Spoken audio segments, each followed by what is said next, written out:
Vande Mataram, what and why, second part है। Second part, the theme of the Anand Math is the establishment of a Hindu nation by monks. Anand Math की मुख्य कथा वस्तु सन्यासियों द्वारा एक हिंदू राष्ट्र की स्थापना करने की है। हिंदू राष्ट्र की स्थापना करने की है। ये जो वंदे मातरम जो कविता है इसी आनंद मठ में है, जिसको बंकिम चंद्र चट्टोपाध्याय ने लिखा है। सुजलाम सुफलाम मलयज शीतलाम सस्य श्यामलाम मातरम, ये है लिखा हुआ है।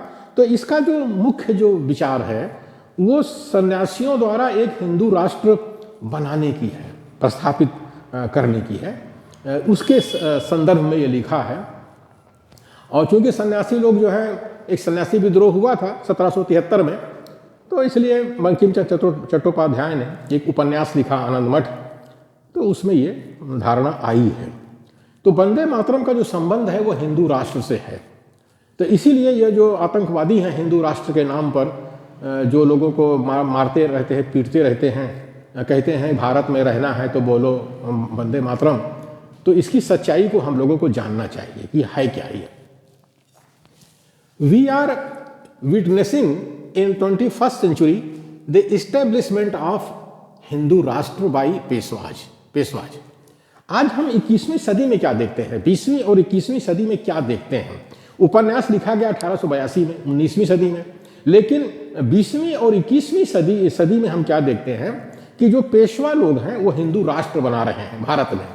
पेशवा जो साम्राज्य है वो 1712 में लगभग प्रस्थापित हुआ पूना में, और 1818 में उसी पूना से ख़त्म हो गया।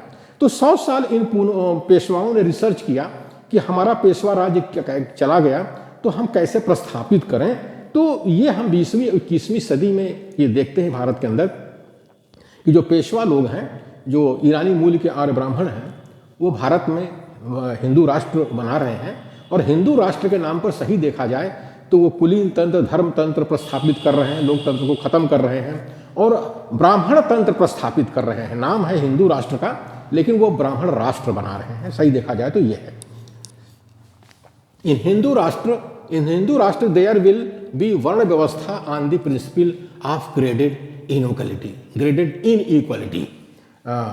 इस हिंदू राष्ट्र में क्रमिक असमानता पर आधारित वर्ण व्यवस्था होगी।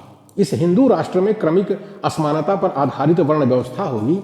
ये जो पेशवा है, नागपुर का पेशवा है जो हिंदू राष्ट्र बना रहा है भारत देश में, तो उसका जो आधार क्या होगा, उसका आधार वर्ण व्यवस्था होगी। यानी ब्राह्मण, क्षत्रिय, वैश्य, शूद्र और सब एक के ऊपर एक रहेंगे। जैसे ब्राह्मण, क्षत्रिय, वैश्य, शूद्र है ये, तो ये ब्राह्मण है, क्षत्रिय है, वैश्य, शूद्र है। इस तरह से क्रमिक असमानता इसको बोलते हैं। यानी सबसे ऊपर ब्राह्मण, उसके नीचे क्षत्रिय, उसके नीचे वैश्य और आखिरी में शूद्र। ये है क्रमिक असमानता, जिसके ऊपर हिंदू राष्ट्र, जिस आधार पर हिंदू राष्ट्र को बनाया जा रहा है भारत देश के अंदर। इन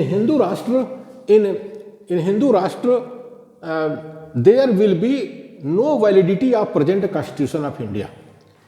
इस हिंदू राष्ट्र में जो बन रहा भारत देश में, इस हिंदू राष्ट्र में वर्तमान भारतीय संविधान की वैधता नहीं रहेगी। यानी भारतीय संविधान खत्म हो जाएगा। भारतीय संविधान खत्म हो जाएगा तभी यह हिंदू राष्ट्र बनेगा, क्योंकि भारतीय संविधान जो है वो समता, स्वतंत्रता, बंधुत्व और न्याय की बात करता है। वहाँ कोई क्रमिक असमानता नहीं है। क्रमिक असमानता हमारे भारतीय संविधान में नहीं है। वहाँ समता, स्वतंत्रता, बंधुत्व और न्याय पर आधारित समाज रचना की बात है। लेकिन हिंदू राष्ट्र जो है क्रमिक असमानता पर आधारित वर्ण व्यवस्था को आधार बनाएगा, तो भारतीय संविधान अपने आप खत्म हो जाएगा। In Hindu Rashtra the laws of Manusmriti and other religious scriptures will be followed. इस हिंदू राष्ट्र में मनुस्मृति एवं अन्य धर्मशास्त्रों के कानून लागू होंगे। यानी मनुस्मृति का कानून लागू होगा, धर्मशास्त्रों का कानून लागू होगा, तो उससे देश के अंदर एक धर्म तंत्र प्रस्थापित होगा और एक कुलीन तंत्र प्रस्थापित होगा, एक ब्राह्मण तंत्र प्रस्थापित होगा और ये लोकतंत्र भारत का खत्म हो जाएगा, संविधान खत्म हो जाएगा। Under the laws of Smritis under the laws of Smritis and Shastraj, 90% population of India known as मूल निवासी बहुजन, that is SC, ST, OBC minorities will become slave. स्मृतियों एवं शास्त्रों के कानून से भारत की 90% जनसंख्या, 90% जनसंख्या जिसे मूल निवासी बहुजन अर्थात SC, ST, OBC अल्पसंख्यक कहते हैं, गुलाम हो जाएगी। जब स्मृतियों का कानून लगेगा, शास्त्रों का कानून लगेगा, हिंदू राष्ट्र के नाम पर भारत का संविधान खत्म हो जाएगा। इस देश की जो बहुसंख्यक जनता 90% मूल निवासी बहुजन है, जिसको SC, ST, OBC माइनॉरिटी कहते हैं, वो अपने आप गुलाम हो जाएगी। Manusmriti deprived women and Shudras from education. Manusmriti deprived women and Shudras from education. Manusmriti स्त्रियों एवं शूद्रों को शिक्षा से वंचित करती है। जो मनुस्मृति का नियम कानून है, उसके अनुसार स्त्री और शूद्र को शिक्षा नहीं मिलेगी। स्त्री शूद्रो न धीयताम, ये है। कहने को दो शब्द है, स्त्री और शूद्र, लेकिन जनसंख्या इस देश की, भारत देश की 95% है, 95% है। यानी आज जो भारत के अंदर शिक्षा की दुर्दशा हो रही है, वो इसलिए हो रही है कि 95% जो पॉपुलेशन है, जनसंख्या है, उसको शिक्षा देना नहीं है मनुस्मृति के हिसाब से। स्त्री शूद्रो न धीयताम, इसीलिए शिक्षा व्यवस्था भारत की सुधर नहीं रही है। यानी जो हमारे शासक वर्ग है, वो मनुस्मृति के कानून को मानता है, भारत के संविधान को नहीं मानता है। प्रैक्टिकल में ऐसा है। As per Gita women vaishyas and shudras are condemned people. Women vaishyas and shudras are condemned people. Gita के अनुसार स्त्री वैश्य शूद्र पाप योनि है।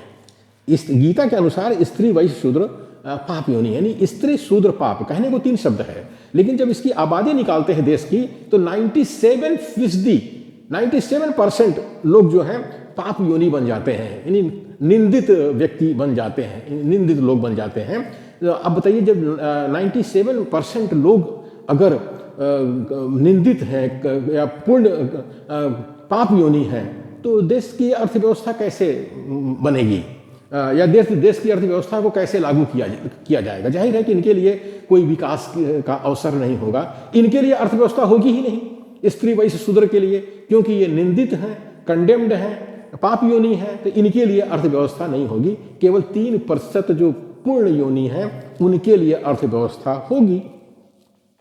इन this way the concept of Hindu Rashtra is against the constitution of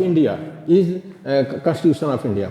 इस तरह से हिंदू राष्ट्र की अवधारणा भारतीय संविधान के विरोध में है। इस तरह से हिंदू राष्ट्र की अवधारणा भारतीय संविधान के विरोध में है। यानी ये जो हिंदू राष्ट्र हम कर रहे हैं वर्ण व्यवस्था के ऊपर, ये भारतीय संविधान के विरोध में है। भारतीय संविधान समता, स्वतंत्रता, बंधुत्व और न्याय की बात करता है, और हिंदू राष्ट्र में वर्ण व्यवस्था होगी, क्रमिक असमानता होगी, ब्राह्मण, क्षत्रिय, वैश्य, शूद्र होंगे, सब एक दूसरे पर लदे रहेंगे, तो ये संविधान के विरोध में है। इसी तरह से जो ये वंदे मातरम है, ये जो है हिंदू राष्ट्र के लिए ये गाया गया है सन्यासियों द्वारा आनंद मठ में, और आज उसी के द्वारा आतंकवाद फैलाया जा रहा है कि भारत में रहना है तो बोलो वंदे मातरम, भारत में रहना है तो बोलो वंदे मातरम। तो इसके मूल में गुलामी है। ये बात हम लोगों को समझना चाहिए। सुनने में बड़ा अच्छा लगता है, सुजलाम सुफलाम मलया शीतलाम सस्य श्यामलाम मातरम, सुनने में बड़ा अच्छा लगता है, लेकिन इसके पीछे है क्या? इसके पीछे भारत देश के अंदर बहुसंख्यक जनता की गुलामी है, मूल निवासी बहुजन की गुलामी है। ये बात हमको समझना चाहिए वंदे मातरम के पीछे।